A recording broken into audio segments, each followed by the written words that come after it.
Bonjour, nous sommes le vendredi 20 mars 2026 et le sujet est le conflit au Moyen-Orient et le plus grand porte-avions du monde, l'USS Gerald R. Ford, du nom d'un président américain des années 1970. Le plus grand porte-avions au monde, l'USS Gerald R. Ford, engagé dans des missions au Moyen-Orient, doit interrompre sa route pour faire escale en Crète, dans la partie orientale de la Méditerranée, afin de subir des réparations après plusieurs incidents. Coup dur pour la marine américaine. On avait vu précédemment que Donald Trump avait demandé l'aide de différents pays membres de l'OTAN pour sécuriser le détroit d'Ormuz. Le porte-avions USS Gerald R. Ford, le plus grand navire de ce type jamais construit, doit interrompre sa mission au Moyen-Orient pour subir des réparations en Grèce après près de 9 mois en mer.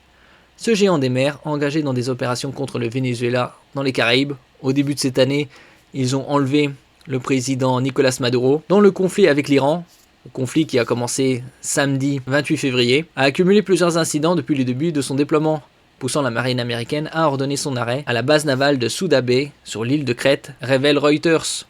N'oubliez pas de vous abonner pour plus de news nationales, européennes et internationales sur ce monde dans lequel nous vivons. Le dernier incident en date est un important incendie à bord déclenché dans la buanderie principale du navire. Le feu s'est propagé pendant plusieurs heures et a détruit de nombreux couchages, obligeant les marins à se reloger ailleurs à bord.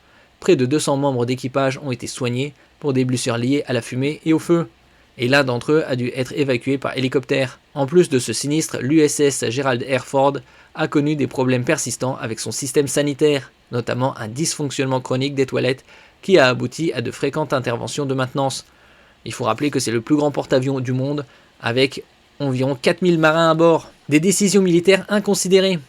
D'après un document interne de l'US Navy, chaque jour où tout l'équipage était présent sur le navire, un appel de maintenance a été effectué pour réparer ou déboucher une partie du système, et ce depuis juin 2023.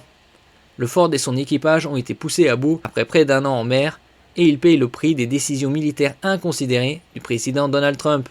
A regretter ce mardi 17 mars, le sénateur Mark Warner, vice-président de la commission sénatoriale du renseignement, rapporte Le Parisien. Malgré ces défaillances, la marine américaine affirme que le navire reste opérationnel, la propulsion n'ayant pas été affectée. Mais le commandement a estimé nécessaire de faire escale pour des travaux de réparation non planifiés avant de reprendre toute mission. Ce porte-avions, long de 337 mètres, construit pour plusieurs dizaines de milliards de dollars et embarquant 4000 marins, peut transporter plus de 75 avions de combat.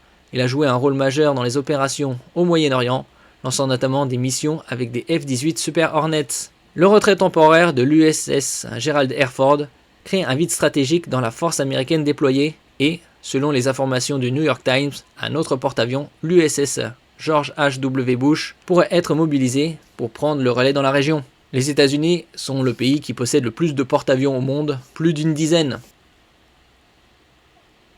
Merci pour votre écoute et à la prochaine.